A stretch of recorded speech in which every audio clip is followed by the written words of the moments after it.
Hey, Shalom, Akim. First and foremost, I'd like to give all praise, honor, and glory to Yahweh, Bahasham, Yahweh Shai, Bahasham, Racha, Kodash. I'd like to give double honors to the apostles and elders of Great Millstone. I'd like to say Shalom to the elect that's teaching His word in all true faith and sincerity. And today, I just want to get to a lesson concerning an evil time. See, we're in a season of evil, a time of trouble,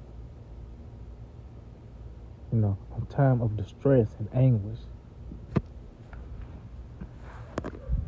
And that's why the report is it's not preaching of everything's going to be all right. Because as you can see, the events unfolding upon the planet Earth, the news is getting worse and worse. So I got a couple articles show that where we at in this time. And this is not a regional thing. This is happening on the other side of the earth. No, this is worldwide. But chiefly, America, Babylon the Great is going to suffer the most, the perfection of the plagues when you read Isaiah 47. So I got this article from the Cool Down, and it reads, new research suggests over 60% of world population will face water scarcity in coming decades, a systemic risk.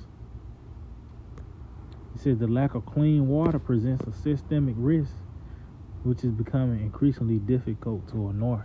And yeah, it's signs of that now. The water being compromised by the way of it, the systems being hacked, putting it, changing the different chemicals where you can, filter the water. Because World War III has already begun. You got these different cyber wars that's taking place, and that's what's contributing to that. That water scarcity. These systems being compromised. This is how about some outside. Water is a necessity. That's not something you can go without. That's a basic need of life. Water, man. But it's being compromised in this time. Nigga will lose it if his Wi-Fi out for 30 minutes. How much more when the water's not? It's at your access. Let's see, I got another one. From naturalnews.com, just the title says Norway to stockpile 82,500 tons of grain to prepare for famine and war. See? And that's not the only country that's doing that. But this is the spirit that's on the earth, man.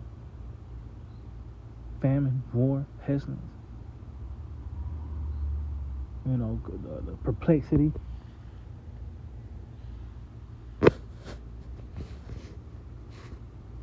But this is the time that we're in, that season. So, matter of fact, going to it's an actual time. Was the Daniel 12? Daniel 12 and 1. It says, and at that time shall Michael stand up, the great prince, will stand up for the children of thy people, and there shall be a time of trouble, such as never was since there was a nation, even to that same time. See? So throughout history, these world events that has happened. 70 AD, the transatlantic slave trade, World War I, World War II, and everything else in between that have happened in the earth. Even the first death, the flood. This time, this moment that we in is gonna outweigh all these events in the planet Earth. Because Yahweh Hashem is going to once again declare his name throughout the planet Earth. The Lord's going to glorify his name. So this is going to be the climax of the plagues, as well as even the climax of the salvation, the perfection of it.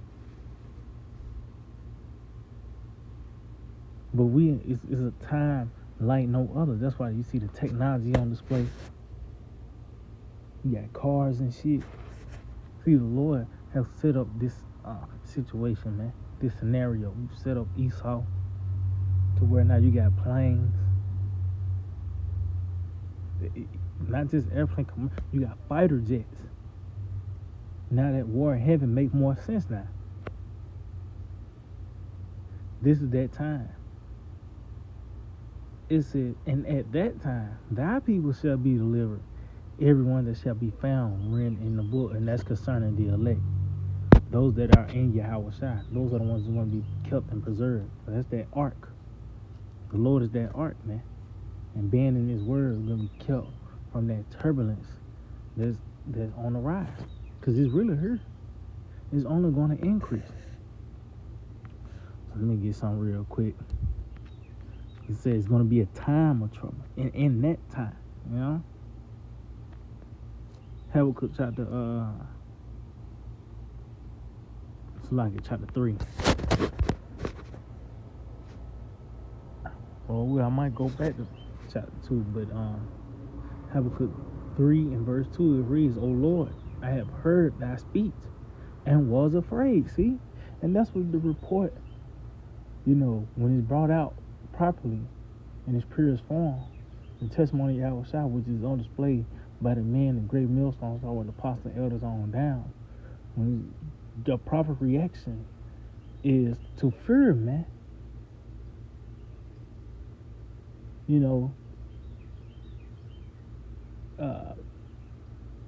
It talks about that also in Joel the 2nd chapter. Blow ye the trumpet in Zion, let the inhabitants of the land tremble, because those are the ones who's gonna actually hear the report. The inhabitants of Zion, those are the ones who the Lord remembers. That's how the mercy of Yahweh Hashem Shai is on display. By the way of the Lord, present his word and us actually receiving it, man. But it says, "O Lord, I have heard thy speech and was afraid." And what was the speech consisted of? The famine, pestilence, war, confusion. And that fear, the captivity. Because it's gonna go from you being captive in these concentration camps, as well as your worst fears coming true. You're gonna be frozen with fear. You're gonna be captured with fear, man. You can go into that with wisdom of Solomon, when the Lord brought forth that darkness, and it pretty much went into how the magicians reacted, man. And it says, "O Lord, revive thy work in the midst of the years. In the midst of the years, make known." And what's that work? Let's get something real quick. That work of Yahweh Hashem outside, because when you think about the works of the Lord, especially to a Christian, they will say the trees. They think about the creation, which is, of course, that's part of the works. The birds and, living things. But the works are the doings of the Lord. The prophecy, these events that's unfolding, man. That's the words of Yahweh Hashem Shai. Let's get it. This is the book of Psalm 66 and verse 5. It reads, "Come and see the works of the Most High." See? He is terrible in his doing toward the children of men. See? This is how Yahweh Hashem Shai works is on display by the way of these terrible doings, which is the prophecies. When you go into it, the Lord just put these death threats in a poetic way. It's filled with threats to these nations, as well as you niggas, man. But the point is what the works that's being revived are these prophecies that's arising in this time. And why I say in the midst of the years, because this right here is gonna these things that's arising on the planet Earth, these events, is an effort to cut Esau off. See, that's another reason why this is a season of evil. Because it's a season of Edom, the end of his season. So now the evil has increased. He was already evil once he got in the planet Earth. Matter of fact, let's get that real quick. I believe that's in Maccabees. Let's just grab it real quick. He brought forth evils. Yep. First Maccabees 1:7. So Alexander reigned 12 years and then died. And his servants bare rule everyone in his place. And after his death, they put crowns upon themselves, so that their sons after them many years. And evils were multiplied in the earth. So you had evils multiplied in the earth, beginning with the Greeks. You had the Greeks, which are the Edomites, and they multiplied. They became great in their influence, as well as the Romans. Only thing it did was bring forth wickedness and evil, war. A lot of blood was shed under those regimes, them empires. Now this nigga got technology. Now that the kills is more efficient. Nigga got automatic weapons. You know what I mean? Now missiles. But so the evil has even increased. It's even more intense now. From the wickedness side, of course, we just got out of Pride Month. You had to hold your breath that whole month, pretty much. Show you where we at, man. The wickedness aspect, as well as these evil is gonna come, man. So let's go back. Habakkuk 3 verse 2, it reads, O Lord, I have heard thy speech and was afraid. O Lord, revive thy work in the midst of the years. In the midst of the years, make known. In wrath, remember mercy. See, in wrath. And that's the time, we're in a time of wrath. Matter of fact, going back to that time, because this is a spiritual calendar the Lord have on this circle. You know what I mean? Well, actually, Esau is going to fall, man. But we in the season of that day now. That's why these events is happening. But it says a time of wrath because the Lord also mentioned at the time of Noah. So shall also the coming of the Son of Man be. And Noah, the time of Noah, was also known as a time of wrath. Let's get it. Sirach 44:17. Noah was found perfect and righteous. In the time of wrath, he was taken in exchange for the world. Therefore, he was left as a remnant unto the earth when the flood came. See? So as you can see, in the time of Noah, it said in that time was a time of wrath, which was what that first death, that flood. But now this is the second death. See, this is going to be a flood of fire, man. Everything is intensified. This season of evil, because it was multiple seasons of evil. You had the 7 AD. That was an evil season.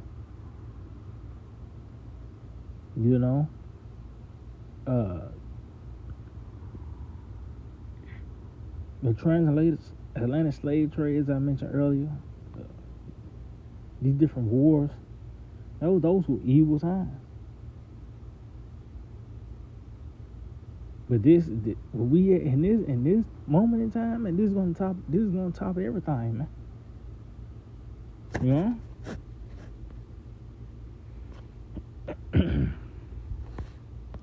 Let's see, let me get something.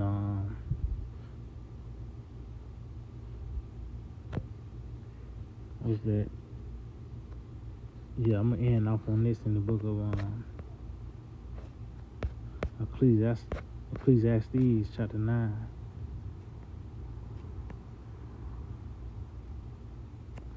mankind. It's going back. This is a time of evil. This is a season of evil. All the places are put in place for it to happen, for a famine to arise, for lockdowns to take place. They haven't stopped talking about some type of variant. The spirit of because that was another one. The spirit of civil war, as you see in the article. The article that kind of popped up, the notification. The spirit of civil war. All these things are an effort to uproot this place. This is not going to be a peaceful transition where Esau signs the lease of the world over to us. No, Yahweh Shema Shai is going to send forth the plagues to uproot this man. Ecclesiastes 9:12, for man also knoweth not his time, as the fish that are taken in an evil net, and as the birds that are caught in a snare, so are the sons of men snared in an evil time. So as you see, you got, it says man, which you can apply it to man, but even kingdoms. A kingdom don't know when it's going to leave. You think Egypt thought that they had, just think that first day when Moses and Aaron came to the Egyptians. You know Pharaoh, he was proud. I think he was saying, who is that power? Who is Yahweh? Who is that power that's going, how dare you come to me with that? Because of that he prospered. Everyone had to flock to Egypt because of that famine. But the Lord set up Egypt, though. By having Joseph being able to break that dream down, and even him being sent, captive over there. The Lord set all that just to throw him down, though. So how much more America? This place was have the technology. Or the scriptures talk about in Revelation 13, who shall make war with the beast? And you can hear from these everyday Americans that they're going to always bounce back like they will never fall. Who else going to run the world? Nobody can run the world how we could. And that mindset will trigger down to just these regular people. A goop got the same mindset. A Jake, But these kingdoms don't know where they're coming and going is going to, it's all up to the Lord. I'm going to read it again. So for man also knoweth not his time, as the fishes that are taken in an evil net, and as the birds that are caught in a snare, so are the sons of men snared in an evil time, when it follows suddenly upon them. See, so that evil time is going to come suddenly. And Yahweh Shema Shai is showing us the trap being laid. So a nigga gonna say why when he run into a Piggly Wiggly and ain't nothing in there. The Lord already gave us to understand that, and that was gonna cause perplexity. There's gonna be a lot of why. Why is this? Why is that? A lot of what the fuck, A lot of shock and awe is gonna be the norm in that time. A lot of perplexity, confusion, because of that suddenness of these policies taking hold upon these people, man. And we seen it, the articles, the waters being compromised. You got these countries storing up food, getting prepared for war. Why? Because it's a season of evil. So yeah, I just hold it with edifying. I'd like to give all praise, honor, and glory to Yahweh, Bahasham, Yahweh Shai, Bahasham, Rakha, Kodash. Double honors to the apostles and elders of Great Millstone. Shalom to the elect that teaches the word in all true faith and sincerity. Shalom.